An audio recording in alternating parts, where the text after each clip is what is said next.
Começando, então, para falar com vocês alguns pontos que eu trouxe. Primeiro, dizer que eu acho que o Brasil ele é um ator importante naquilo que acontece na República Democrática do Congo. Por mais que pareça, o Brasil pareça muito distante, o Brasil não é. O Brasil, hoje, o Force Commander, o chefe da missão de paz, a parte militar da MONUSCO, que é a maior missão de paz da ONU, é um brasileiro, é o general Ulisses Gomes. E o Brasil, ele na verdade é o sexto general brasileiro a chefiar a MONUSCO, né? Outros generais brasileiros já passaram, o último antes dele era o Miranda Filho, mas o próprio general brasileiro também, o Alberto Santos Cruz, também foi chefe da MONUSCO, da Missão de Paz da ONU, lá na República Democrática do Congo. Então, eu posso dizer que, do ponto de vista militar e daquilo que acontece na guerra, o Estado brasileiro é muito bem informado daquilo que acontece lá. O Brasil sabe exatamente o que acontece lá. Por mais que seja a maior missão de paz da ONU, e o Brasil tem um contingente pequeno de militares lá, são mais ou menos 20 a 25 militares, não passa de 30 militares brasileiros. O Brasil, os militares brasileiros dão treinamento para as tropas congolesas, para treinamento de combate na floresta, tal, para que as tropas congolesas também possam fazer esse confronto com o M23, que é um grupo rebelde, notoriamente apoiado por Ruanda. O Próspero entrou também, saudar aí, meu colega Próspero aí também está participando. Depois eu vou falar, inclusive, do grupo das articulações que eles fazem, muito legais aqui no Brasil. Bom, o Brasil então, ele participa desse conflito na medida em que os militares brasileiros oferecem também treinamento para os militares congoleses. O Brasil compartilha da inteligência que o Brasil tem de combate na selva, principalmente a partir da experiência acumulada que o Brasil tem na Amazônia, para compartilhar esse conhecimento com os militares congoleses, porque são dois biomas muito parecidos, dois biomas irmãos, né? A Bacia do Congo e a Bacia Amazônica. O Brasil também tem uma embaixada, na República Democrática do Congo. O Brasil tem relações diplomáticas com a RDC há muito tempo, desde a década de 1970. O Brasil teve um breve período da sua diplomacia, da sua embaixada fechada lá. Foi durante a Segunda Guerra entre a Primeira e a Segunda Guerra do Congo. Mas o Brasil continua com uma embaixada aberta lá. O Brasil tem um embaixador que eu posso dizer atuante ali também no país. Então, o Brasil está presente lá. O Brasil está presente de uma maneira. O Brasil foi presente lá de uma maneira diferente com que foi com outros países africanos, né? É, a gente sabe que nas duas primeiras, principalmente as duas primeiras gestões do presidente Lula, houve um movimento muito importante de diálogo com o continente africano, né? O presidente Lula rompeu uma tradição que o Brasil tinha de praticamente viver de costas para o continente africano, negando nosso passado, que é inclusive muito mais conectado com o continente africano do que com o continente europeu, né? É, mas essa aproximação que foi feita com o presidente os primeiros duas gestões do presidente Lula, e aí eu não vou nem entrar no mérito de como o Brasil se aproxima dos países africanos naquele período. Mas o Brasil não se aproxima dos países. O Brasil faz uma aproximação muito restrita, de uma maneira mais intensa, com os países de língua portuguesa, né? Então o Brasil vai ter uma aproximação muito maior com Angola, o Brasil vai ter uma aproximação muito maior com Moçambique, né? O Brasil vai se aproximar muito pouco é, desses países africanos de língua inglesa e de língua francesa, né? Mesmo que a República Democrática do Congo seja um país cuja língua oficial é o francês, é um país que foi colonizado pelos belgas, né? Mas o Brasil não fez movimentos intensos de se aproximar naquele período da República Democrática do Congo. É, é diferente do que fez com outros países. Mesmo que, e aí eu falei aqui do passado da República Democrática do Congo, com o Brasil, a gente vai publicar agora uma reportagem também aqui no mês de novembro, ela já está pronta, que eu visitei a cidade na RDC. Eu compartilhei, inclusive, esse caminho todo com o Prosper, que foi me ajudando também com orientações. Eu visitei a cidade de Boma, que é uma cidade que fica na boca do Rio Congo, próxima do Oceano Atlântico, de onde, principalmente na segunda metade do século XIX, partiram boa parte das pessoas escravizadas para o Brasil. Então, a gente tem principalmente para o Rio de Janeiro, né, para abastecer a mão de obra ligada ao café, ao leite, né? Então, principalmente nessa região do Sudeste. Então, o Brasil tem uma conexão histórica muito grande, né, com a República Democrática do Congo. Ainda existem poucos estudos. Acho que esse é um ponto também que eu já traria aqui de cara. Acho que, por exemplo, o Instituto Lula, por conta do seu peso político que tem, poderia ser um fomentador dessas pesquisas entre Brasil e a República Democrática do Congo. Hoje existem trocas entre pesquisadores brasileiros e pesquisadores congoleses para estudar um pouco dessas conexões históricas entre os dois países, né? As influências que esse grande contingente populacional de congoleses, uma condição escravizada, veio para o Brasil e a influência. Eu vou trazer aqui só dois exemplos de influência que esse grupo populacional tem no nosso país, que é muito grande. O primeiro, eu acho que tem algumas coisas linguísticas, né? Algumas coisas na nossa língua. Então, por exemplo, essa palavra que às vezes a gente vai usar em espaços, inclusive de discussão racial, de movimento negro no Brasil, esse termo que a gente usa, malungo, o termo malungo é um termo que vem daquela região, né? Que hoje a gente chama República Democrática do Congo. É um termo que vai significar companheiro de viagem, que era o termo que veio aqui para o Brasil, e essas pessoas que vieram daquela região para cá, quando chegam aqui no Brasil, eles passam a se referir como malungos, principalmente por conta de terem passado por esse processo da travessia do Atlântico aqui para o Brasil. O jongo, também, que é uma manifestação cultural brasileira muito importante, também tem uma influência direta dessa região da República Democrática do Congo. Então, as nossas conexões, elas estão explícitas até hoje no nosso dia a dia. E eu acho que existe ainda uma lacuna muito grande de pesquisa sobre isso. Bom, se naquele período o Brasil fez movimentos para com Moçambique, com Angola, de uma maneira mais incisiva, e eu fiz uma entrevista com o embaixador brasileiro na RDC, e ele me fez uma colocação muito interessante, o Roberto Parente. Ele me falou que hoje a conexão que o Brasil pode oferecer para os países africanos é diferente do que o Brasil oferecia naquele período. É bom lembrar que a conjuntura política dentro do Brasil, dentro dos duas primeiras gestões do Lula, eram muito diferentes. Hoje a gente vive um país muito polarizado, que não era um cenário como a gente vivia.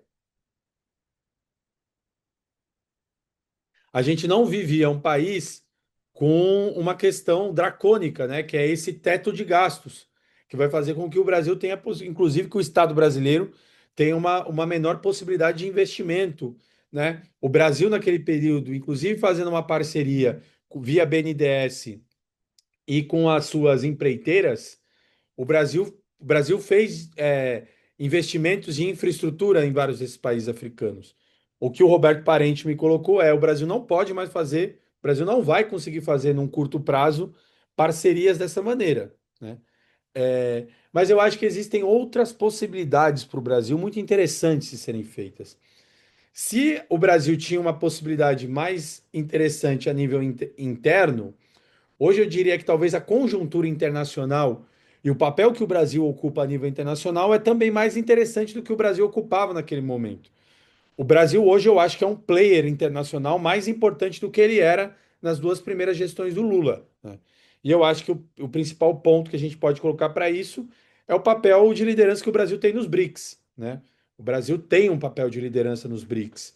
E existem, inclusive, alguns países africanos que participam, e inclusive alguns que pleiteiam, né? Agora eu não vou saber exatamente especificar qual que é a participação de um desses países, mas, por exemplo, Uganda está em não é uma participação muito próxima dentro dos países do BRICS, mas a Uganda também participa. Uganda é um país que hoje fomenta o conflito que acontece na parte leste da República Democrática do Congo, né?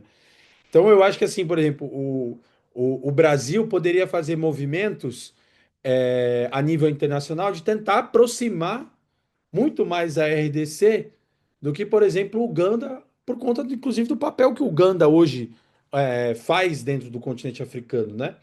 É, eu acho que é interessante esse movimento que o Instituto Lula faz de diálogos Brasil-África, porque eu acho que a gente também consegue sair de uma visão quase que pasteurizada do continente africano e entender que o continente africano, né, da sua grande diversidade, existem disputas políticas muito grandes entre os países e também internamente, né? É, Hoje, Ruanda e Uganda são países que cumprem um papel, que é cumprir um papel do neocolonialismo dentro do continente africano hoje, né? Se pudesse fazer aqui quase uma comparação grosseira, mas que os congoleses usam muito ela, é, de comparar o Paul Kagame, o presidente de Ruanda, ao Benjamin Netanyahu, né? Que seriam quase assim, o Kagame é como se fosse o Netanyahu do continente africano. E não é uma comparação sem fundamento que os congoleses fazem. Mas eu acho que é importante a gente também ter essa dimensão. Acho que o Brasil, hoje, nessa sua liderança internacional dos BRICS, o Brasil é um país que pode aproximar é, algumas dessas nações africanas da esfera de influência do BRICS, de uma participação do BRICS, né? A gente vai ter agora, por exemplo, a cúpula dos líderes na COP30, né? O presidente da República Democrática do Congo vem para cá. E eu acho infelizmente, eu acho que ainda vai ser uma participação ainda subaproveitada, né? Eu acho que a gente poderia construir outras alianças, outras parcerias, aproveitar a presença do Félix Tshisekedi aqui no Brasil. Porque eu acho que na própria COP30 e nos próximos anos, e eu acho que, na verdade, aquilo que já está colocado hoje, é, a gente não consegue mais fugir de uma discussão sobre Brasil-Congo, Brasil-RDC. Hoje a gente acompanha com muita intensidade discussões do Brasil em outras partes do mundo sobre a chamada transição energética. A transição energética, né, que é principalmente a tentativa de mudança das plataformas de combustíveis fósseis para outras matrizes energéticas, tal. E assim, eu acho que é um consenso hoje dentro do que a gente vai ter na pesquisa, no ativismo no mundo, de que a transição energética ela só é possível por conta da existência em abundância dos minerais congoleses, né? A própria diplomacia brasileira descreve o solo da República Democrática do Congo como uma aberração geológica. O Congo é um país muito rico em minérios, muito rico. Então, quase assim que a gente for pensar, tudo que a gente for pensar de minérios que são importantes para o mundo, o Congo tem em abundância. Sejam esses minérios para a chamada transição energética, sejam os minérios para corrida tecnológica que a gente tem visto, sobretudo entre China e Estados Unidos. Mais recentemente, os norte-americanos entraram para a discussão de um acordo de paz entre e e a República Democrática do Congo. Quem foi que liderou essa discussão de acordo de paz foi o senhor Marco Rubio, que inclusive é uma pessoa que hoje a gente tem acompanhado muito nas nossas discussões por conta dos posicionamentos dele contrários ao Brasil, né, de pressão ao Brasil. A gente não pode imaginar que o Marco Rubio e que o governo Trump vão entrar para fazer uma negociação de um acordo de paz entre República Democrática do Congo e Ruanda a partir de um interesse de uma benevolência norte-americana. Os norte-americanos fizeram e participaram desse acordo de paz desde que eles tivessem acesso prioritário aos minerais daquela região. Então, os Estados Unidos estão fazendo uma ação extremamente truculenta e vão fazer ainda mais violenta naquela região para conseguir garantir para suas empresas de ponta de tecnologia acesso aos minerais congoleses, né? E nem que para isso seja necessário a continuação desse conflito e dessa guerra, porque colocar inclusive Ruanda e Congo para conversar é insuficiente para resolver um conflito cuja região tem mais de 120 grupos armados, né? Colocar esses dois países, inclusive para colocar só para conversar somente, não é suficiente para resolver esse conflito. Então, hoje a República Democrática do Congo ela é fundamental para a discussão sobre transição energética, sobre corrida tecnológica, aspectos que inclusive serão muito debatidos durante a COP30 no Brasil. Mas, e aí, inclusive, a gente, quanto a uma preta, vamos para a COP30 para fazer uma cobertura, inclusive para pautar isso. Como essas discussões sobre transição energéticas, elas precisam colocar em conta todas essas vítimas que hoje têm sido alvo, né, do M23, desse grupo rebelde, e mesmo dos outros grupos rebeldes, grupos armados, que têm colocado em risco a vida das pessoas congoleses do leste do país. Bom, a transição energética eu acho que é um ponto então que nos aproxima muito dos nossos irmãos congoleses. Um outro ponto que eu acho que nos aproxima muito dos nossos irmãos congoleses são as nossas duas grandes florestas, né? A Bacia Amazônica e a Bacia do Congo. O Brasil vai liderar um processo que vai ser lançado na COP30, que é muito interessante, que tem gerado muita empolgação por parte dos congoleses. E eu acho que é importante que o Brasil, inclusive, possa, a partir daí, estreitar e aprofundar sua relação com os congoleses.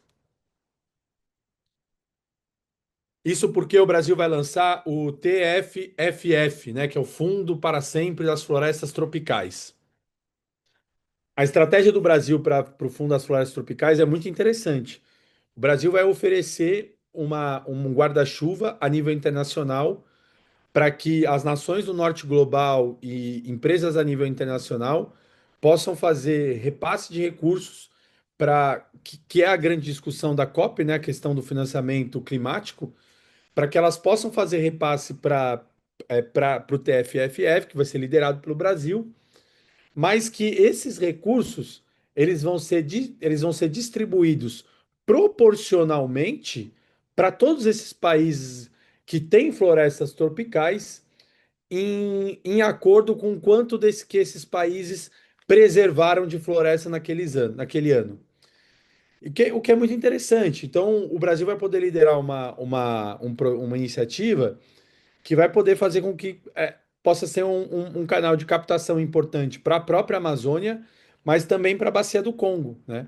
E a República Democrática do Congo, como país que tem a sua maior parte dentro do bioma da Bacia do Congo, pode ser também o mais beneficiado para conseguir também ampliar a sua preservação desse bioma.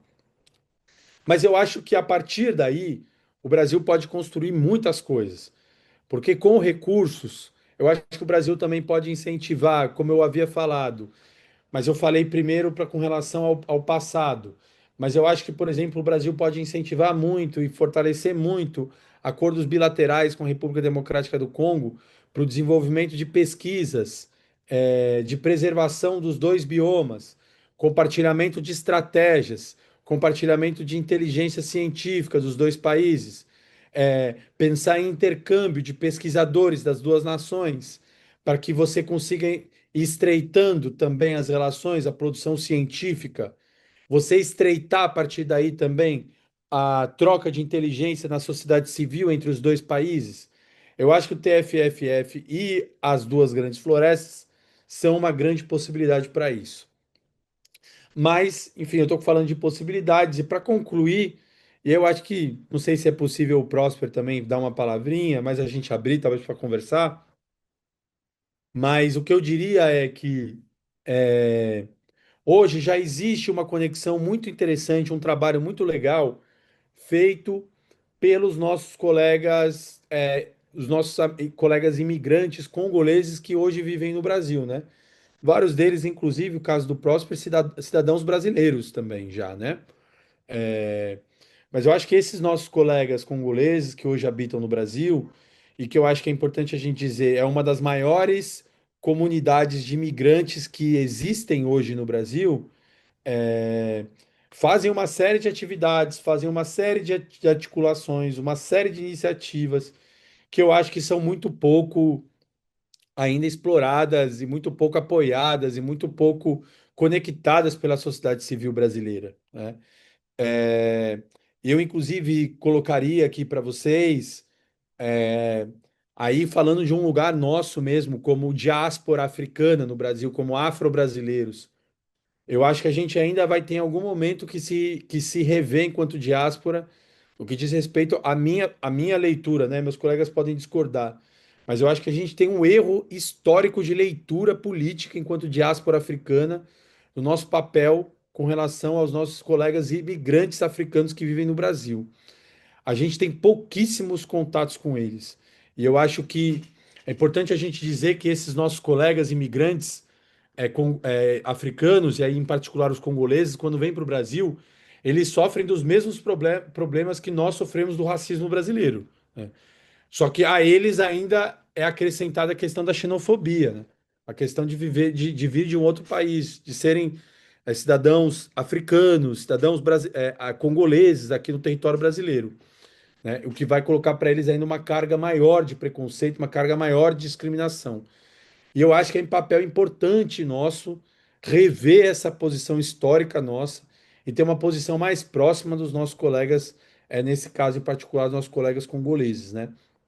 Hoje, na nossa cobertura enquanto Alma Preta, a gente tem priorizado uma cobertura no que diz respeito ao conflito que acontece na RDC, né?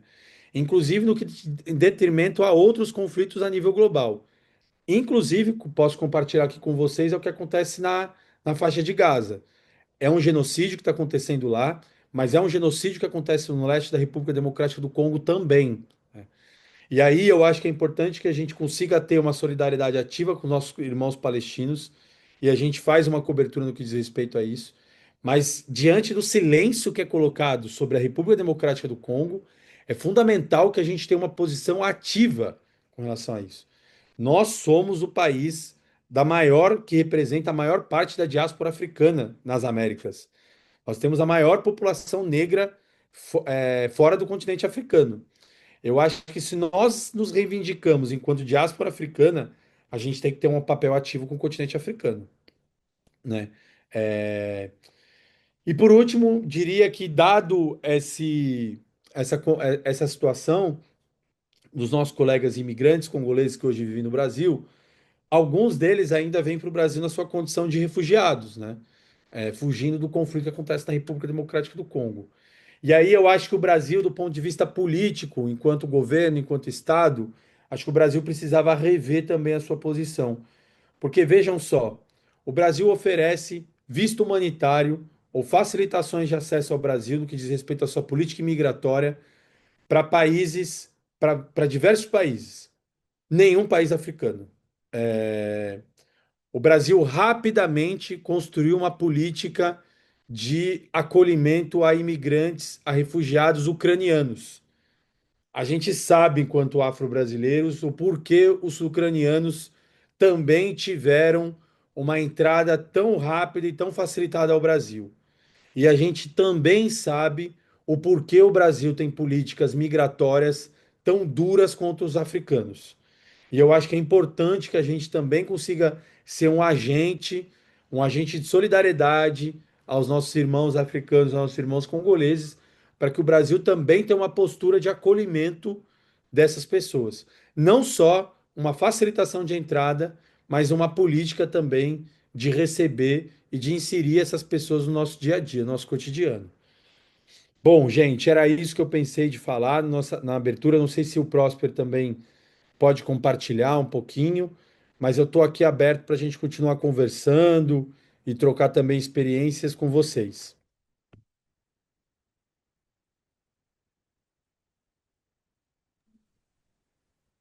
Bom, aí agora nesse momento, se vocês quiserem falar alguma coisa, Ivonete, eu vi que a Ana chegou também.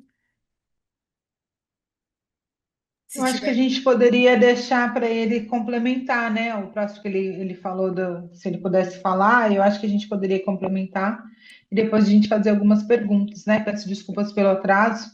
O metrô encrencou, tive que sair do metrô e pegar um transporte que pudesse conectar, mas acho que poderia ser assim, né, Tainara? O que você acha? vamos ver, eu não sei se o Próspero está nos ouvindo, se ele pode falar. Mas se vocês quiserem fazer perguntas, a gente pode, se o Próspero, assim que o Próspero puder falar, aí ele também pode entrar respondendo as perguntas e tudo mais.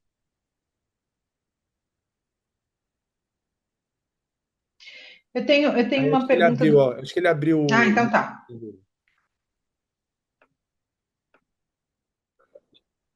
Alô, tudo bom? Oi, Estão Próspero. conseguindo, estão conseguindo me ouvir? Não sei, boa Sim, noite. Ah, tá bom. A câmera também? Eu acho que não, né? Enfim. a câmera está fechada, Próspero. Tá, gente, desculpa, mas faz um tempo que eu não uso mais o Zoom. Eu posso falar desse jeito mesmo? Depois eu acerto quando eu puder. Tá, Fica à boa noite, vontade. pessoal. Boa noite, pessoal. Nganga. Sou o coordenador do Coletivo Voz do Congo. Eu estou muito feliz de estar aqui com vocês, né? É uma honra, né, estar aqui falando com o Instituto Lula. Também é muito feliz de ouvir o Pedro falando, né? Eu estava aqui pensando, falei, oh, pô, como o Pedro fala muito bem da situação do meu país, né? Eu fico muito, muito, muito feliz, né? Ele entende muito, ele sabe de tudo, praticamente, né, que acontece lá. Eu acho que ele trouxe várias questões, né, muito, muito, muito relevantes. E eu não, assim, não sei o que eu poderia acrescentar, né? Mas uma das coisas que eu posso acrescentar nesse diálogo é importantíssimo, né, a gente estabelecer essa articulação com os órgãos, com instituições brasileiras, né, que possa apoiar essa causa, né? Porque o conflito na RDC já dura mais de 30 anos e já gerou mais de 10 milhões de mortos, né? Então, falando de números, são talvez foi a primeira vez que vocês estão vendo esses números, mas são muito mais de 10 milhões de pessoas que morreram, que já deixaram a gente por causa desse conflito. Então, é um conflito muito relevante, que precisa que a gente saia da nossa zona do conforto, que a gente discute, converse e dialogue, né, sobre isso. E também ver a possibilidade do Brasil também se posicionar em relações, né? Porque o que a gente vê que o Brasil se afasta muito, né? O Brasil fica calado, né? O Brasil não se posicione de forma aberta, ou aberto na situação atual na República Democrática do Congo. É isso aí, estou à disposição. Eu acho que o Pedro trouxe muita coisa que eu podia trazer, obviamente, ele falou muito, muito bem. Eu estou à disposição para qualquer coisa também. Pode perguntar.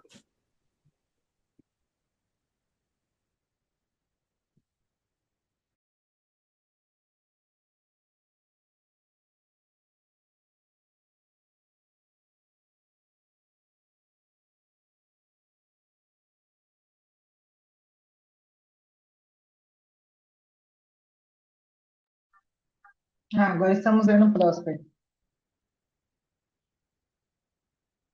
Oi.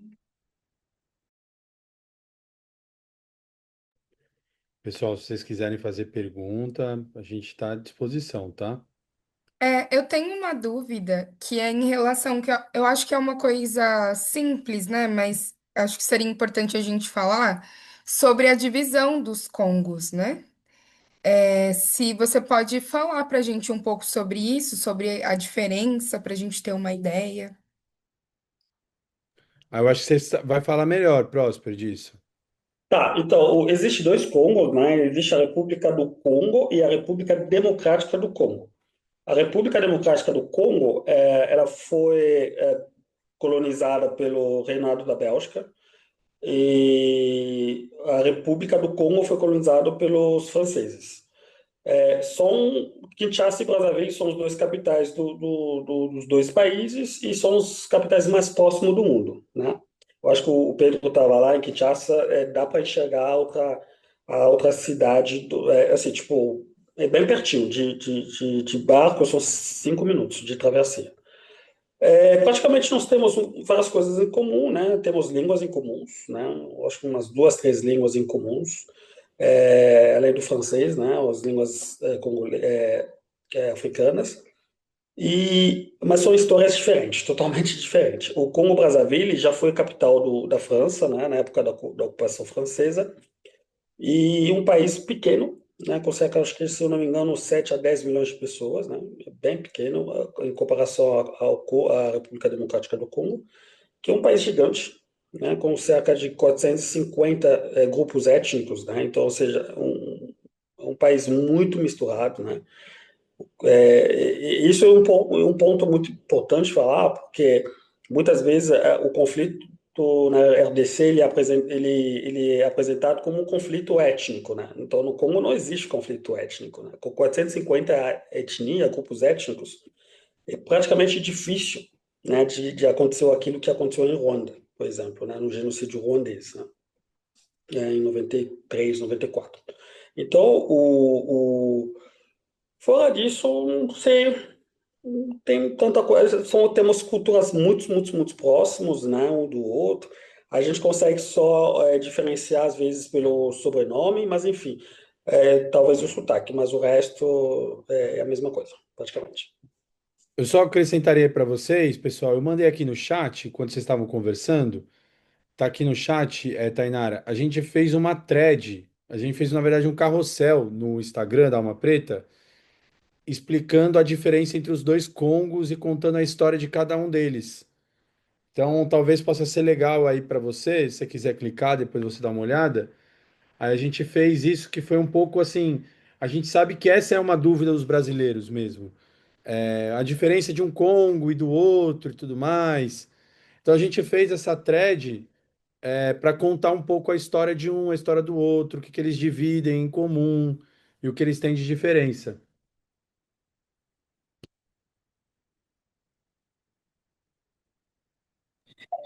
Eu tenho uma pergunta também, e eu acho que é muito bom, né? A gente está fazendo, Pedro, essa reconstituição aqui de entender hoje a arte, porque todo mundo, a gente tem um trabalho muito antigo no Instituto Lula, dessa iniciativa África, a gente tem relação, então a gente é uma referência para essas relações aqui no Brasil, mas as pessoas sempre falam assim: ah, o presidente Lula sempre visitou muito a África, etc.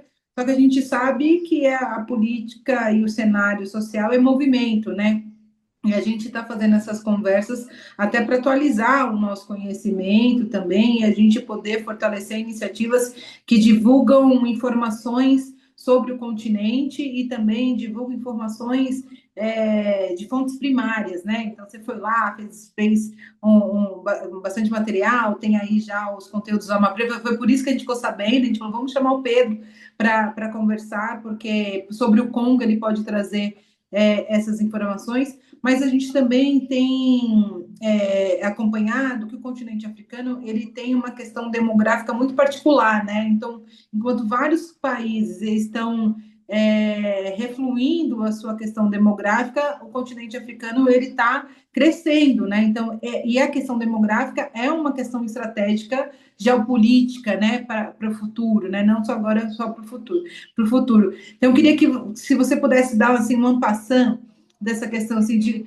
você viu muitos jovens, onde estão essas pessoas, qual a percepção delas sobre a realidade do Congo, essas pessoas que você falou, qual é a percepção delas e também quais são as lideranças, as principais lideranças hoje da RDC que você percebe, ou mesmo Prosper, né, para a gente buscar seguir, acompanhar, se relacionar, conhecer, para a gente poder pensar esses outros assuntos estratégicos que você trouxe, né? Eu acho que a China, eu também tenho uma curiosidade para saber sobre a presença da China no Congo, porque a China está muito presente em vários outros países do continente, né, por conta dessa corrida dos minerais raros, da corrida tecnológica. Então, eu queria que se desse esse ampassã, assim, além da aproximação Brasil-Congo, quais são esses outros elementos que são importantes a gente notar? Maravilha, Ana. E aí eu, de novo, próximo, depois você, por favor, também traga outros pontos aí que tem coisas que você com certeza sabe muito mais que eu. Eu acho, Ana, primeiro ponto, assim, E aí eu também eu estava falando para Tainara e para Ivonete antes da atividade começar, antes de você chegar, que eu participei de algumas atividades do Brasil-África lá em 2015. Poxa, eu adorava, achava bem legal, assim, eram bem legais as atividades. A gente ia lá para o Instituto Lula ali no Ipiranga, tinha aquela salona ali embaixo, e aí rolava umas conversas, rolavam bem legais, assim. Algumas delas o presidente até chegou a participar, com a gente. Para você ter uma ideia, até, Próspero, a hora que na época a gente conversava com o Lula, a gente falava com o Lula, do Lula tentar fazer aproximações mesmo de empresários brasileiros com empresários congolês, com empresários africanos, tentar fazer aproximações de movimentos sociais e tudo mais. Então, acho que acho que é uma tradição legal de vocês recuperarem mesmo, porque eu acho que tem realmente muito potencial, principalmente por conta do peso do nome do presidente. Quando eu cheguei na RDC e o motorista, quem me recebeu lá foi inclusive o irmão do Prosper, né, que me recebeu na RDC. E aí a gente foi de carro para o hotel. O motorista do carro, quando eu entrei, ele perguntou para mim do senhor Lula da Silva. Perguntou, como está o senhor Lula da Silva e tal. Assim, o Lula é uma figura importante no Sul Global. Então eu acho que essas movimentações do Instituto Lula acho que são muito importantes. Eu colocaria, primeiro com relação aos contatos. Eu acho que o coletivo do Próspera, a Voz do Congo, eu acho que é um grupo fundamental para vocês terem no mapa, porque os congoleses hoje eles são talvez, junto com os angolanos, a maior comunidade que a gente tenha aqui, principalmente em São Paulo, talvez no Brasil, eu acho que são. É a maior comunidade de imigrantes africanos que a gente tem aqui no Brasil. E a Voz do Congo, até por conta dessa questão de necessidade, por conta do conflito que o país vive, acaba sendo um dos grupos mais organizados, né? Então eles organizam protestos, organizam uma série de atividades. Então eu acho que é uma interlocução interessante para o Instituto Lula. E aí eu acho que o Próspero vai saber muito mais quem podem ser também algumas figuras interessantes lá, na RDC, para serem uma ponte aí com vocês, né? É, Agora, com relação aos chineses, vou por partes.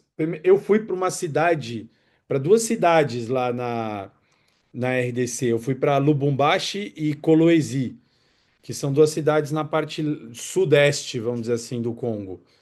E você tem uma presença dos chineses muito grande lá. E assim, o que eu te diria é que os chineses eles são tão devastadores quanto os norte-americanos lá. É, as empresas chinesas têm uma série de violações de direitos humanos lá. É, Elas, assim, posso te dizer que elas se utilizam de práticas muito ferozes, sabe, violentas, assim, uma prática muito veroz, assim, contra ali o território congolês. Então, assim, eu confesso para você que eu fiquei até um pouco espantado com isso, porque eu imaginava que eu veria uma China diferente do que os Estados Unidos lá. Hoje eu olho e penso até com uma certa inocência da minha parte de ter uma perspectiva dessa antes de estar lá, né? Mas os chineses eles têm uma postura bastante violenta também com os congoleses. Existe até, eu posso dizer, até um sentimento um pouco não que nem contra o europeu, mas eu sinto que parte dos jovens congoleses tem um sentimento de uma aversão aos chineses, assim, pelo fato de se sentirem também muito explorados pelos chineses. E eu entendo esse sentimento dessa juventude congolesa que vai ter esse sentimento. Agora, parte demográfica é realmente um país muito jovem, né? É muito jovem na rua, é muita criança. É realmente um país que assim a gente para e olha que é um país com um potencial de crescimento gigantesco, né? Porque é um país com uma riqueza brutal, com uma floresta gigantesca, com uma baita de uma juventude, com uma diversidade linguística, com uma diversidade cultural. Assim, se você não tem o fator colonialismo, você tem assim um país que é tudo para virar uma potência, pelo menos regional, ali, né? Eu acho que ele já é naturalmente uma potência regional por conta do tamanho dele, mas que seria uma potência, acho que ainda maior, sabe, dentro do continente africano. É, Tem uma semelhança populacional, tipo, com a Nigéria, por exemplo, o Congo. Mas a gente vê que a Nigéria hoje ela tem uma possibilidade de crescimento muito maior do que a RDC por uma série de fatores. Eu conheço poucos da Nigéria para conseguir fazer essa comparação, né? Mas a RDC vai passar por essas questões, por esses problemas. E aí, só por último que eu falei, que eu comecei falando do presidente Lula, eu acho, por exemplo, Ana, que uma coisa que me pega sempre muito, né? O Lula, quando ele vai para as Nações Unidas para falar, ele faz uma colocação precisa sobre o que acontece na Palestina. Mas o Lula ele não fala uma vírgula do que acontece nos conflitos no continente africano. A gente vê o presidente não se posicionar sobre isso. A gente já participou até de conversa com o Itamaraty sobre isso, né? E aí o Itamaraty vem e fala, pô, mas aí tem a diplomacia brasileira, o Brasil participa, o Brasil se posiciona. É inegável, o Brasil realmente se posiciona enquanto Itamaraty. Mas a fala do presidente Lula tem peso. Um posicionamento do Lula falando de que o que acontece no leste da RDC é um genocídio, porque a gente está falando de pelo menos 6 milhões de mortes, mais do que muito Estado brasileiro, né? O movimento Genocost fala de 10 milhões de pessoas, tá? Movimentos congoleses. Um posicionamento do presidente Lula com relação a isso ia repercutir muito lá, muito.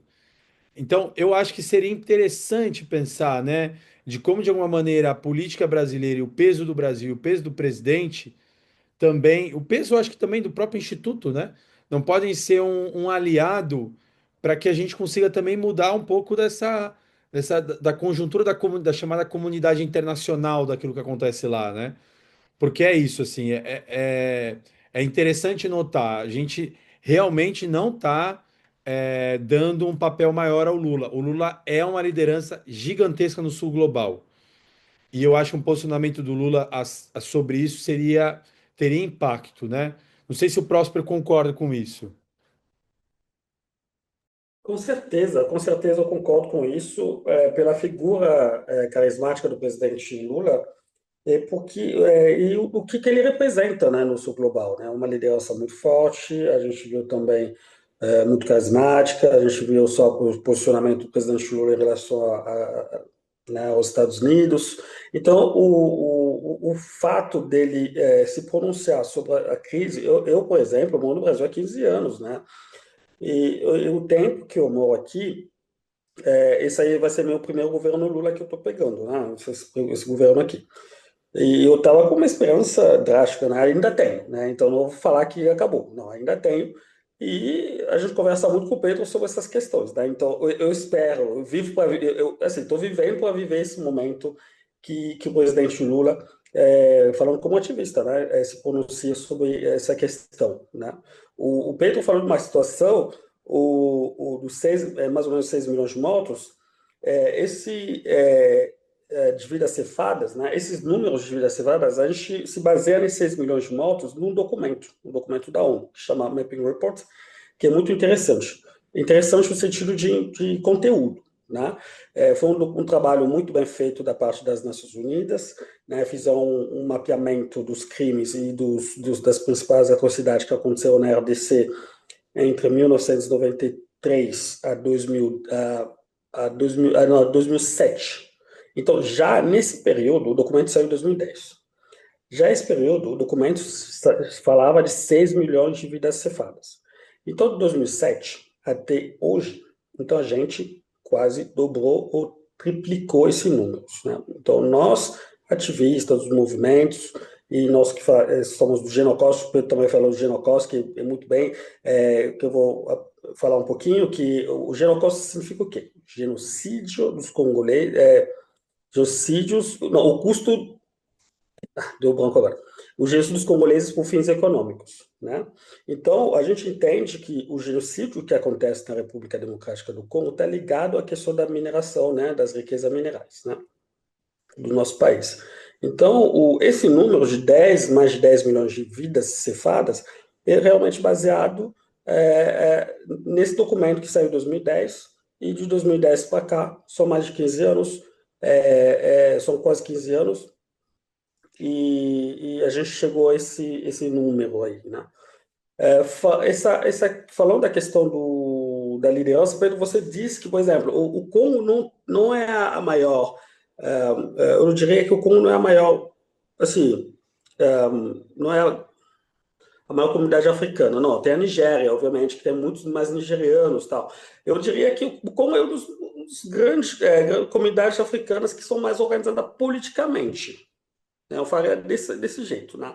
Por exemplo, a gente vê, por exemplo, os senegalês, tem bastante senegalês aqui no Brasil, por exemplo, aqui em São Paulo tem muito senegalês. Mas, assim, posicionamento político, as articulações políticas, eu acho que os congoleses são muito mais avançadas, né, em relação a essas articulações. E isso parece que a gente tem um número gigante. Inclusive, eu estava falando com um amigo nigeriano, eu acho que faleceu um nigeriano, e ele estava comentando, falou, pô, morreu um nigeriano, ninguém está sabendo nada, ninguém falou nada, nosso nigeriano a gente fez nada, se fosse um congolês, com certeza o Brasil ia se movimentar, né?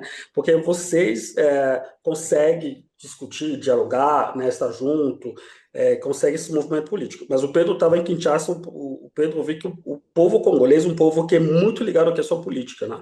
Então, essa é uma das nossas características, né? A gente é muito patriota, muito ligado nas questões políticas, a gente vê a política, a gente acompanha a política dia a dia, qualquer congolês, né?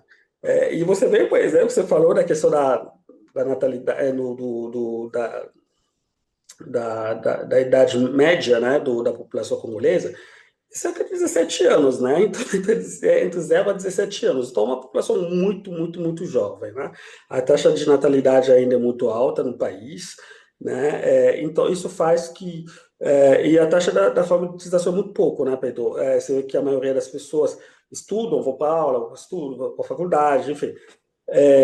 Tem acesso à educação. Isso facilita também a questão da política, né? Então, a população é muito mais ligada na questão política. Isso faz também que existe uma grande resistência, né, interna e externa, né? Então, a diáspora congolesa, através do mundo, sempre foi bem organizada, sempre faz movimentar as coisas, aqui no exterior, né?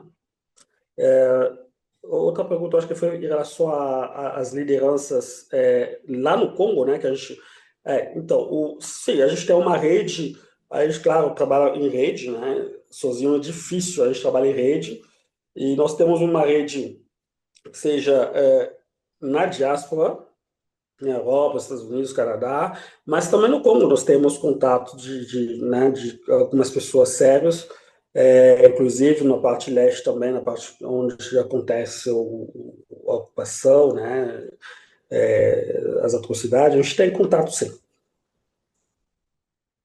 Bacana. Eu só, assim, a gente está numa posição, Pedro, que a gente é o primeiro instituto de um ex-presidente que voltou a ser presidente. Então, tem muitas questões que a gente nem pode entrar, porque a gente fica esperando um posicionamento do presidente ou do governo, porque senão isso é visto como uma grande contradição. Então, faz parte das dores, né, da gente. A gente tem dores e delícias de ser Instituto Lula. Somos procurados, somos referência para várias questões, mas também tem essas limitações, porque até para as pessoas não nos confundirem. Tem muita gente que bate na porta do Instituto achando que a gente é o quintal do Lula e que a gente já vai levar as coisas para ele, sem saber que tem o Itamaraty, que é um corpo diplomático já cristalizado, né? Tem gente ali que está 30 anos ali, né, na carreira e ocupa espaços principais por conta de como que é feito essa burocracia estatal aqui no Brasil. Estou falando mais próximo para entender, mas eu já tive reuniões com congoleses aqui em São Paulo, por exemplo, para entender a situação de mulheres, como que estava o acesso a alguns direitos, a alguns documentos. A gente já fez algumas reuniões para a gente tentar, pelo menos, ajudar. E eu acho que uma das coisas que a gente poderia tirar aqui é a gente buscar uma nova aproximação ali não com o Itamaraty, mas com a assessoria do presidente, que é um canal mais direto, que está lá o Celso, né, a própria Tamires, que você conhece bem e tal, para a gente encaminhar algumas questões mais concretas da situação dos congoleses aqui no Brasil, E também essa discussão sobre o visto humanitário, né? Eu acho que, claro, que tem uma percepção também, né, desse fluxo, do que pode ser esse fluxo, tem uma movimentação muito grande em várias partes do mundo, seja por conta da situação de guerra, de conflito, né, seja por conta da situação climática, desertificações, etc., que estão movimentando multidões pelo mundo, então também tem que ser algo que não desestabilize profundamente o Brasil, mas eu acho que daria para a gente, a partir desse entendimento, e também a gente buscar circular mais informações sobre o que acontece. Porque eu acho que o problema, o presidente sempre fala isso para a gente, se quer ter cooperação e solidariedade internacional, tem que conhecer o povo, tem que conhecer a situação e fazer esse conhecimento circular no Brasil é um objetivo principal aqui do Instituto Lula. Por isso que a gente faz esses momentos aqui, a gente tem uma comissão mais alargada de lideranças do movimento negro, que a gente discute também especificamente a situação do movimento negro. Ele geralmente aparece mais quando a situação é do movimento negro aqui no Brasil, mas é esse o nosso papel. A gente poderia também fazer umas questões mais concretas para a gente tentar se aproximar, sabe? E a gente fazer um advocacy do bem ali com a assessoria do presidente.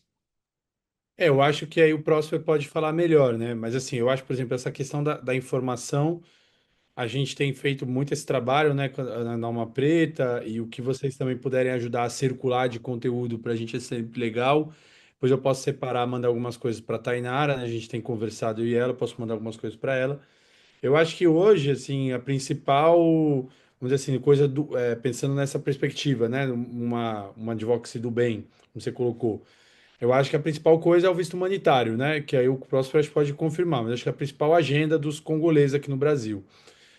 E óbvio, Ana, a gente entende a posição de vocês, né? Sabemos que o presidente é presidente da República, né? O Instituto é um outro papel, sociedade civil, né?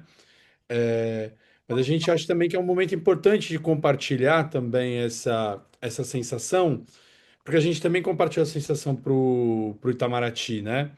É, e porque realmente, assim, acho que é um sonho do próximo, mas é um desejo também tenho esse desejo, né? É, assim que eu tiver a oportunidade de uma coletiva de imprensa, participar com o presidente, farei essa pergunta para ele, né? Como jornalista. E vira e mexe, rola, né? É, ano que vem teremos eleição, então vira e mexe eu também acabo caindo em alguma entrevista com o presidente, né? E aí, obviamente, como jornalista, eu posso fazer essa provocação a ele, né? Tenho muito desejo que isso. Tenho fé que isso vai acontecer. Que o Itamaraty falou para você, Pedro? Só por curiosidade, só para você falou com eles, falaram que tem a posição do Itamaraty, mas o que eles desenvolveram? O Próspero até estava na conversa, a gente estava junto na conversa, né? O Itamaraty, que Próspero também me corrija se eu estiver errado, mas eles deram uma sabonetada ali, né? É, eles trouxeram um pouco de que é, o Brasil, o Brasil tem essa postura, vamos dizer assim, uma postura neutra, é, de que o Brasil tem. Lembrei do que eles mais trouxeram. O Brasil estava gastando seu principal capital político agora na questão com os Estados Unidos, né? Foi o ponto que eles trouxeram. Só que aí eu falei para eles, bom, mas para a questão palestina, o Brasil está se posicionando, né? Mesmo tendo um embate ali com os norte-americanos, o Lula ainda se posiciona sobre a Palestina. Então, por que não o Brasil não se posicionar sobre o que acontece no Congo, né? É, foi o que a gente trouxe ali um pouco para ele como resposta, né? Mas o que o Itamaraty trouxe naquele momento era de que o Brasil estava se utilizando do seu principal capital político para essa mediação com os americanos, essa postura de neutralidade do Brasil, e de que o Brasil, de alguma maneira, também estava participando, vamos dizer assim, disso nos organismos multilaterais, né? É, o que é verdade, assim, não é mentira. O Brasil realmente participa nisso. Agora, como a gente disse, a gente falou isso para o Itamaraty, um posicionamento do presidente Lula seria importante nesse sentido. E o próximo, o que que você achou? O que que você Na verdade, eu acho que eu saí dessa reunião bem com sentimento de perplexidade mesmo. Eu acho que eu lembrei da fala do pessoal, que eles estavam prestes a tomar uma decisão, a agir também, mas recuaram, o fato que os Estados Unidos né, foi para frente em relação à questão, né? O presidente Trump fez entre aspas, ele fala de acordo de paz, mas de fato nunca aconteceu esse acordo. Então, acho que esse movimento, essa movimentação dos americanos fez que o Itamaraty enxergou isso como. Então, o cara até falou: a gente estava praticamente preparando alguma coisa, mas quando a gente viu isso, a gente falou: os Estados Unidos está no meio, vamos deixar para lá. Né? Então, eu lembro muito bem, né, da fala dele também em relação a isso.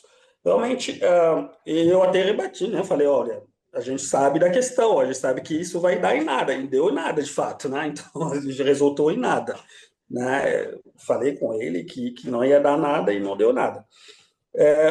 Assim, a gente entende muito bem essa questão, acho que o papel do Itamaraty em relação a isso, mas o que eu gostei mais também, quando nós tivemos esse diálogo com o Itamaraty em relação ao visto humanitário, eles redirecionaram a gente no outro lado, né?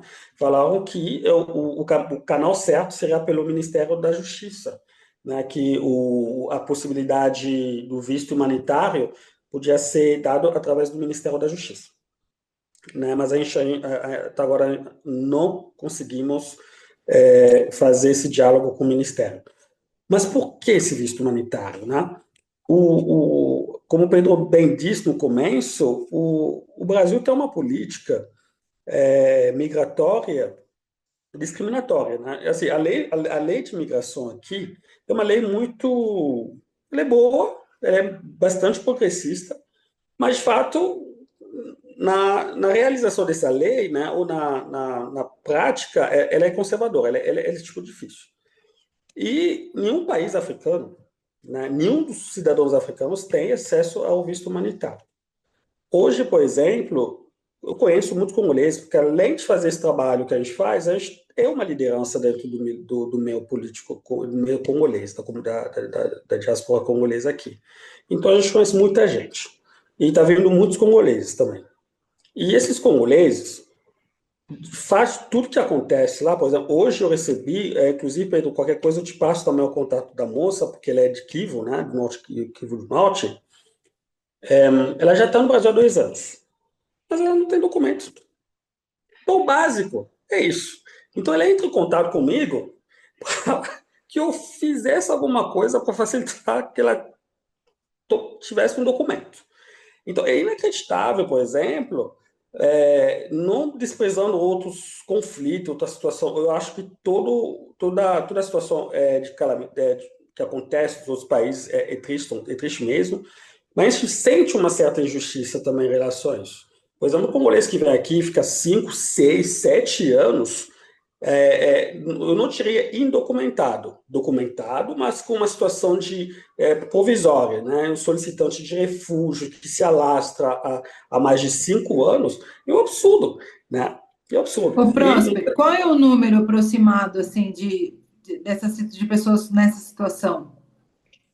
De fato, não tem esse número. De fato, não tem. Mas eu sei que tem bastante congoleses que estão nessa situação. Então, nem existe nenhuma facilidade, por exemplo, uma região de conflito, o país sabendo que passa por uma situação difícil. Eu acho que o CONARE, né, que é o Comitê Nacional dos Refugiados, poderia talvez facilitar também a questão da questão dos congoleses, né, em relação a isso, mas não, de fato não. Então tem congoleses que ficam 5, 6, até 2 anos sem documentação, né? Então fica lá, né, empurrando, solicitação de refúgio, e as pessoas sentem. Então, por isso, para nós, eu acho que o visto humanitário, para nós congoleses, é um sinal de boa fé também da parte do Estado brasileiro, né, que acolhe, né, essa política de acolher pessoas refugiadas, né, não somente, estamos fazendo isso para política. Não, de fato, são seres humanos, né, que estão aqui, que precisam, né? E uma das características do refúgio é justamente isso, a pessoa não escolhe, né? É a primeira oportunidade que se apresenta, a pessoa vem. Porque se for escolher, talvez a pessoa escolheria outra opção, né? Então, o fato de ter aqui, é isso que sempre também eu achei muito errado, né? Assim, né, como o Pedro disse no começo, da questão da gente passar todo esse processo também de racismo, mas também a gente vai passando o processo também de xenofobia. Xenofobia não só da população, mas também do Estado brasileiro. Às vezes, temos uma política de acolhimento, a gente acolhe, o Brasil acolhe, mas, de fato, o imigrante, o que ele quer? Ele quer trabalho, ele quer também a documentação, né? Mesmo que aqui a política é diferente, por exemplo, você não é barrado na rua porque você é solicitante de refúgio. Recentemente, eu estava na Turquia, é, assim, a polícia parou a gente, o meu amigo, né, perguntando a documentação. Eu falei, nunca vi isso, né? Eu achei essa questão, pô, no Brasil não existe essa questão, né? Mas na Turquia eles são barato cada documentação. Isso não existe aqui, tudo bem. Mas o imigrante sempre ele fica com aquela questão, mas estou indocumentado. Por que também a documentação? Uma vez que esse imigrante tem, ou esse refugiado tem a documentação, ele tem a facilidade de fazer o reino familiar, que é uma previsão, né, que está previsto na lei. Né? Então, ele consegue fazer reino familiar. Vamos supor, o mãe de família que está aqui, deixou filhos, ou deixou pais, mães, irmãos, ele não consegue fazer a reunião familiar. Não? Então, isso dificulta. Então, se a pessoa fica 5, 6, 3, é uma angústia, né? E dificulta. Né? É, vou dar exemplo, em 2018, nós fizemos, 2018, 2019, nós fizemos um movimento aqui, no sentido que a Embaixada Brasileira negava todos os vistos dos refugiados congoleses, visto de reunião familiar. Então, os congoleses não estavam conseguindo se reunir com seus familiares. E muitos deixaram o Brasil só por causa desse motivo. Então, de uma certa forma, o Brasil também perde alguns cérebros, né? Eu sei que também a imigração africana não é tão valorizada aqui, isso eu sei, né? A imigração moderna, né? É contemporânea. Mas tem gente que gosta de morar no Brasil, né? E quer se reunir com seus familiares, e não consegue, sabendo que na lei está previsto, né? Então, uma coisa que está assegurado na lei, mas de fato não acontece. Ou quando acontece, o embaixada vai lá, complica, né? O Itamaraty, né? Que é bem conservador, né? Complica, trava o processo, às vezes questiona o refúgio, né? Absurdo, né? Né? Mas isso de fato acontece, né? Acontece. Né, são coisas verídicas que já aconteceu, né? O Itamaraty questionar o refúgio, mas por que o seu filho foi para lá, o que aconteceu com ele? É um absurdo, né? Um Estado não pode se posicionar dessa maneira, né? Não poderia agir dessa forma. Eu acho que o que nós como congolês, como cidadão brasileiro também, independentemente, assegurado na Constituição brasileira, né? Seja migrante, seja cidadão naturalizado, nato, somos todos cidadãos, né? Como cidadão, o que a gente quer é essa facilidade, né? De desfrutar dessa cidadania completa, né? De ser um cidadão completo, estou no país, eu consigo me reunir com familiares. E nós aqui, eu sou porta-voz, eu não preciso disso, de fato. O Pedro falou, eu sou brasileiro, também naturalizado. Eu não preciso do visto humanitário, mas estou vendo das pessoas que realmente precisam, que não têm a oportunidade de estar aqui com a gente, poder discutir, estar nos lugares onde talvez, de uma certa forma, né, pode sair umas soluções, né, através das articulações. Então, nossos sonhos é justamente a gente conseguir, né, quebrar essa pedra. Né? Eu sei que é difícil, a gente tem a esperança de conseguir, de fato, chegar ao resultado. Eu acho que poderia, Ana, poderia ser legal, realmente, talvez vocês puderem ajudar, né, na construção dessa agenda com o MJ, né, talvez assim pensar com o pessoal do Ministério da Justiça e Segurança Pública, somente a turma acho que do CONARE, né, que é quem olha mais para essa questão. Acho que poderia ser legal, porque aí eu acho que teria a possibilidade de ter uma conversa com quem faz o papo sobre visto humanitário, né? Aí seria legal o Prosper. Tem outras pessoas legais também da comunidade congolesa aqui no Brasil. A Prudence também. Tem uma turma bem interessante, poderia ser legal, né, Próspero? Da gente fazer esse Sim, papo. sim. De fato tem. Ô, Próspero, acho que podemos buscar, acho que a gente vai. tentar fornecer também informações mais concretas para isso, porque como eu disse para vocês, eu acho que a falta de informação circulando no Brasil é o principal impedidor de pessoas se moverem, e mesmo essas pessoas que estão dentro do governo, elas se sensibilizarem e entenderem, por mais que elas tenham esse papel de ter essa informação.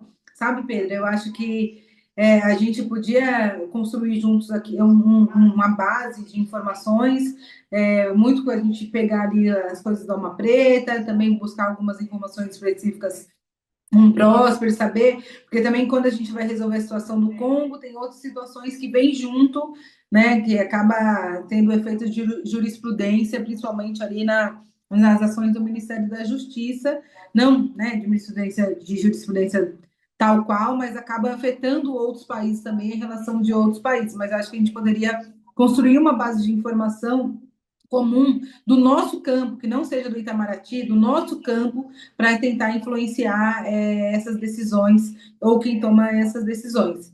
Mas eu queria só para mais uma última pergunta para o próximo e também para o Pedro, se vocês viram uma luz no fim do túnel para assim, o que encerraria o conflito? Assim, quais são as medidas? Eu sei que deve haver uma esperança máxima, um programa máximo, mas assim, o que vocês enxergam como uma saída, uma luz no fim do túnel para a diminuição dos conflitos? Quer Quer falar? começar, Pedro? Pode falar, pode falar. Olha, eu acho que, assim, os congoleses têm vários pontos que jogam a favor deles, né? Esse ponto que o Próspero falou, realmente era uma coisa que me chamava muita atenção, o fato dos congoleses serem muito politizados, né? Então, assim, o cara que você trombava na rua para conversar, o cara falava com você colonialismo, assim, a palavra que demora para sair da boca de um brasileiro falar uma coisa dessa, né? O cara fala assim, o cara vem e fala com naturalidade, assim. Colonialismo, os estrangeiros vêm aqui, roubam as riquezas do nosso país, levam. Eu acho que tem um ponto positivo aí para os congoleses isso, para além de toda essa questão também de geração deles. É, Cara, eu acho que aí também, assim, para uma resolução, tem coisas também que fogem também um pouco de um país terceiro, né? Eu acho que aí eu sei muito pouco e eu acho que talvez até é realmente difícil falar. Mas eu acho que aí também vai ter uma coisa que vai ser uma postura também, uma lição de casa, né? Ali também da política congolesa, né? É, O que também não é fácil, né? O Congo tem uma história recente de ter tido também algumas experiências. O Congo tem para além do Patrício Lumumba, que é o seu líder, né, de independência e tudo mais, eu gostei muito de conhecer a história de um outro líder congolês quando estava lá, que é o Laurent Désiré Kabila, né? Então tem um pouco aquela história trágica, né? Os caras sofrem na mão do colonialismo. Aí aparece uma pessoa que vem com um discurso nacionalista. Mineral congolês para o povo congolês. Matam o cara, né? É, Então eu acho que assim vai ser necessário também para o conflito ter uma postura também ali também do governo, da política. Acho que tem uma parte ali também, uma coisa ali na parte leste, que é também, talvez. Eu até acho, assim, vou até dizer assim para você, eu acho que. Acho que não comentei isso com o próximo, mas eu acho até que não por uma questão de uma consciência política, mas eu acho até que os militares brasileiros, quando eles oferecem um treinamento para os militares congoleses lá, eu acho até que eles estão fazendo um bom serviço ali, sabe? É, é melhor do que eles estarem. Seria trágico se eles estivessem treinando o exército de Ruanda, sabe? É, Mas eles estão, pelo menos, contribuindo ali para uma questão de uma soberania nacional, ali, uma manutenção territorial do Congo, que é algo que está muito em risco agora, né? Mas eu acho que hoje uma coisa que também ajudaria ali para o fim do conflito é um aumento da pressão sobre Ruanda, né? Eu acho que aumentar a pressão sobre Ruanda, aumentar a pressão sobre também quem está ali sobre Ruanda, né? Mas Ruanda hoje ele é um peão ali no tabuleiro, né? E eu acho que, por exemplo, A primeira vez que o M23 ocupou Goma, que é a cidade ali na parte leste da RDC, Ruanda sofreu uma pressão internacional muito grande e logo é, houve uma retirada. Dessa vez, eles se prepararam para essa pressão. E eu acho que vai ter uma necessidade de uma pressão maior. E eu acho que outros agentes internacionais são importantes nisso. Eu estava falando do BRICS. Eu acho que um peso do BRICS, de, por exemplo, pressionar Ruanda, eu acho que faria a Ruanda, por exemplo, recuar, sabe? É, eu acho que juntar essa coisa de uma lição de casa, mas aquilo que cabe para o Brasil e para a arena internacional, que é aumentar a pressão sobre Ruanda, que é um pouco do que tem sido feito com Israel, né? Israel tem recuado na medida em que tem sido pressionado pela comunidade internacional. E eu acho que o mesmo exercício com Ruanda tem que ser feito, sabe? Eu ia também na mesma linha que o Pedro trouxe. Primeiro, é que uma liderança bem iluminada, uma liderança forte na política, na questão interna, né, do país.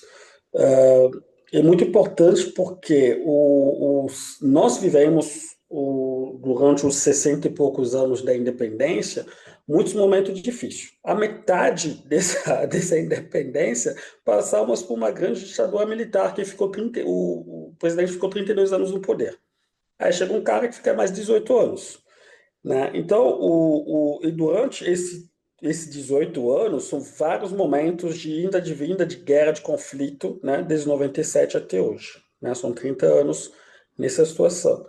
Então, uma boa liderança, um bom diálogo e a justiça, né? Principalmente, eu acho que não há paz sem ter a justiça. Né? As pessoas que cometeram crimes no Congo precisam ser responsabilizadas. A gente tem uma linha de pensamento que o Congo necessita de um tribunal especial, igual aconteceu no Ruanda. Isso é uma das saídas importantíssima para a gente. Né? Existe uma linha dos ativistas, de os congoleses, que pensam também na justiça transicional. Eu acho muito interessante também esse ponto. Mas, para mim, além da questão da justiça, da liderança, a pressão internacional. A pressão internacional, o advocacy que os grupos da diáspora fazem, mudou muita coisa. Né? Como o Pedro disse, o Ruanda é um proxy. Né? Então, é um país que está sendo usado por outros países, outras potências, muitas vezes outro mecanismo de capital internacional, né? São mercados, enfim, são vários. Né? O Catar, por exemplo, hoje, na questão geopolítica atual, o Catar era muito próximo do Ruanda, mas o atual presidente, mesmo que eu não simpatizo tanto com a questão ideológica com ele, mas ele está fazendo um trabalho muito forte. Hoje o Catar, por exemplo, o grande apoiador do Ruanda, está mudando de visão em relação a esse conflito. Né? Então, o Ruanda ele sempre foi apoiado por várias potências internacionais e só a pressão internacional, que seja da diáspora, seja dos movimentos, pode fazer recuar o apoio, né? Pode fazer que os apoios dessas potências cessem em relação a Ruanda. O Ruanda é um país pequeno, né, que passou momentos de violência muito grave. O Ruanda é um país que vive das doações internacionais. Né? O Ruanda viola, né, uma das resoluções mais básicas das Nações Unidas, na resolução 3314, sobre a invasão. O Ruanda está no Congo. Nesse momento, o Ruanda está no Congo. O exército ruandês está no Congo. Né? Mas as pessoas fecham os olhos. Por isso, quando o presidente, por exemplo, o presidente tão importante como o presidente do Brasil, o presidente Lula, se posiciona, fala, por exemplo, da invasão da Rússia na Ucrânia, e não fala da invasão do Congo, da Ruanda no Congo, às vezes o presidente fala também da invasão do Israel na faixa de Gaza, é absurdo. Porque, claro, todos nós apoiamos esse discurso. E o Ruanda está no Congo. Está no Congo. E a pressão internacional hoje, o mundo está entendendo, através do trabalho que diásporas, né, a diáspora está fazendo, os congoleses estão fazendo, o mundo está entendendo que isso não pode continuar desse jeito. Recentemente, eu vi um artigo sobre a postura da atual embaixadora brasileira em Kigali, né? Não sei se você sabe que é, é, o, o Brasil abriu uma embaixada recentemente lá em Ruanda. Não sei o que essa senhora comeu lá, mudou totalmente o discurso, a postura dela. Então, ela está fazendo advocacy por Ruanda. E é inacreditável. Inacreditável. É uma das melhores especialistas da questão africana do Itamaraty, né? Absurdo, né? Então, como cidadão brasileiro, eu sinto isso como uma aberração, né? Uma coisa que não pode acontecer, né? Imagina o embaixador, uma representante brasileira no Israel, fazendo um discurso apoiando Israel. Passaria aqui no Brasil? Por que o dela passa? Passaria, né? Então, eu acho que a pressão, que a diáspora, a pressão que todos nós podemos fazer, pode fazer que o Ruanda recuasse. Porque o Ruanda também é só um peão, né? Tem pessoas, né, escondido. Tem um ditado lá no Congo que fala assim, quando você vê um pintinho em cima de uma marmita, né, é, o peitinho é bem pequenininho, em cima de uma marmita, porque tem alguém embaixo, atrás, né? Então, é exatamente o que acontece. O Ruanda é um país pequeno, né? Mas com bastante influência, com bastante força, né? Com bastante apoio. E uma das coisas que podemos fazer é pressionar. Pressionar de forma internacionalmente, fazer essa movimentação toda. Bom, eu não tenho mais perguntas, não sei se as meninas têm, mas Tainara, Ivonete, Daniel que chegou depois. Eu A tô com gente tempo grava, viu, de... gente? A gente grava, depois a gente faz uma matéria. A gente queria até pedir a autorização de vocês para. Porque o principal é essa informação circular, e a gente coloca na nossa newsletter, a gente coloca. Então, eu queria pedir a autorização de vocês aqui também. E queria agradecer, então, Prósper, Pedro, dizer que a gente também se coloca à disposição para compor essas informações para passar adiante para essas figuras-chave do governo. Eu tenho uma agenda lá com assessoria sobre outros países da África, então vou incluir aqui essa questão do Congo. Já estava conversando com algumas pessoas lá, uma situação específica de mulheres. Eu acho a Márcia Lopes, que é ministra de Mulheres, ela faz parte aqui do nosso trabalho de Iniciativa África. Ela também ela estava lá agora esses dias, inclusive numa sessão do G20, na África do Sul.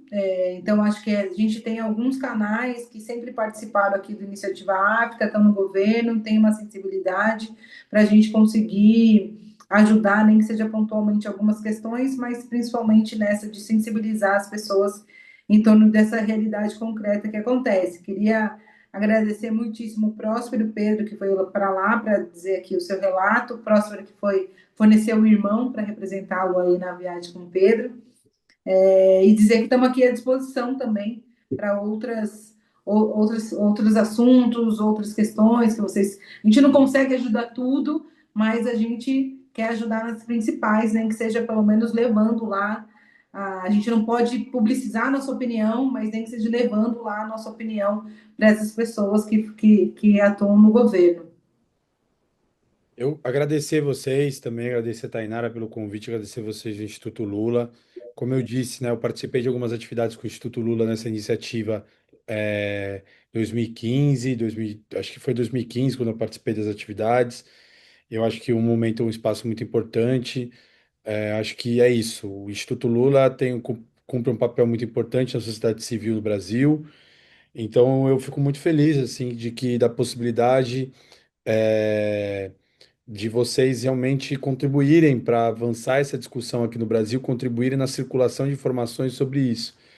Eu vou até depois, Ana Flávia, depois se você me permite, pedir o seu contato também para a Tainara, e eu vou compartilhar com vocês também o contato do Prosper, tá? Passo o telefone dele para vocês ficarem em contato.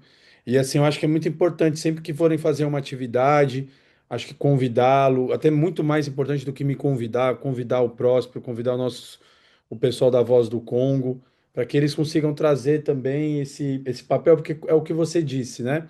A informação ela é fundamental para que a gente consiga avançar nessa discussão política, né?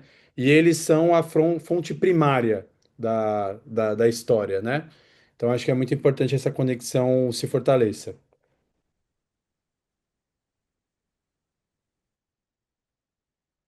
É, opa, fechei aqui a câmera. Pessoal, obrigado mais uma vez pela. Assim, o Pedro me convidou em cima da hora, mas enfim, mas foi muito bom, né? Era até para ir para a aula. Eu falei, não, eu não vou. Eu vou. Quando eu para falar do Congo, eu estou na primeira linha mesmo, essa é minha essência, né? É, muito obrigado, né, pelo espaço. É sempre bom a gente falar dessa situação, bom no sentido de conhecer pessoas novas, né, de trazer os conteúdos talvez que vocês não sabiam, né, e agradecer também ao Instituto Lula. Eu espero, eu sou uma pessoa de, assim, eu espero muito, eu sei que o fato de já de conversar com vocês, vocês vão levar aquilo que vocês podem fazer, né? A gente, o povo congolês agradece muito, e principalmente as pessoas que estão nessas situações, que sofrem, né? Milhares. O Pedro veio, manda o vídeo, né, da situação real, né? Porque às vezes quando a gente fala e você não enxerga, né, é diferente, isso que a gente vê, né? Então temos contatos que manda coisas horríveis, né? Assim, né? Pedro pode testemunhar, manda um monte de coisa para ele, são coisas difíceis de ver, né? Insustentáveis. Aí, quando a gente vê essa situação, a gente não pode ficar calado, não pode ficar assim. Então a gente tem que ir, falar, tentar articular, ver. E nós, como estamos no Brasil, ver o que o Brasil pode fazer para nós, né? O que o Brasil pode fazer para o povo congolês. Então, nós somos só aquela boca que está autorizada a falar no lugar dos outros, né? Então, por isso, eu agradeço esse espaço, eu espero que vamos construir se estamos à disposição para construir mesmo, né? O coletivo tá no Instagram, né? Vocês podem acompanhar a gente, né, no trabalho que a gente faz, né? Também na minha página pessoal também que Prospera Zinanga, vocês podem acompanhar. O Pedro vai passar o contato. A gente está sempre aberto a diálogo, porque a gente acredita no diálogo. A gente sabe que o diálogo que pode fazer as coisas acontecer aos poucos. A gente começou pouco, assim, começou com pequenas coisas, onde a gente está hoje, conversando com o Instituto Lula, né? Se eu falar com a galera, falei com o pessoal do Instituto Lula, todo mundo vai ficar feliz. Falei, putz, pelo menos a gente sabe, né, a diferença, né? O Instituto é outra coisa, o presidente é outra coisa. Mas o fato já de falar com vocês já é para nós um passo muito, muito importante. A gente também está indo para Belém, né? Então a gente vai estar presente, o coletivo vai estar presente em Belém, né, na COP30. A partir da manhã a gente vai estar lá tentando também estabelecer esses diálogos, falar com o presidente, nosso presidente da República também, né, para ele também chegar ao Brasil de uma forma diferente. A gente já está vendo movimentação congolesa aqui no Brasil, tem algumas coisas acontecendo, é importantíssimo, mas nós que estamos aqui, a gente não pode parar. Então, mais uma vez, agradecer também ao Pedro, grande, grande, grande aliado, né, da nossa causa, né, através do Portal Alma Preta, que faz um trabalho sensacional, né? Hoje eu falo com a galera, hoje eu estou muito feliz, porque o que acontece hoje, por exemplo, com o Portal Alma Preta, eu sonhava com isso há muito tempo, mas não sabia onde, né, poder passar. Hoje, pelo menos, nós temos aliados, né, que entenderam que é importante a gente ter esses aliados conosco para poder passar, de fato, o que está acontecendo lá, né? Então, muito obrigado mais uma vez, fico à disposição.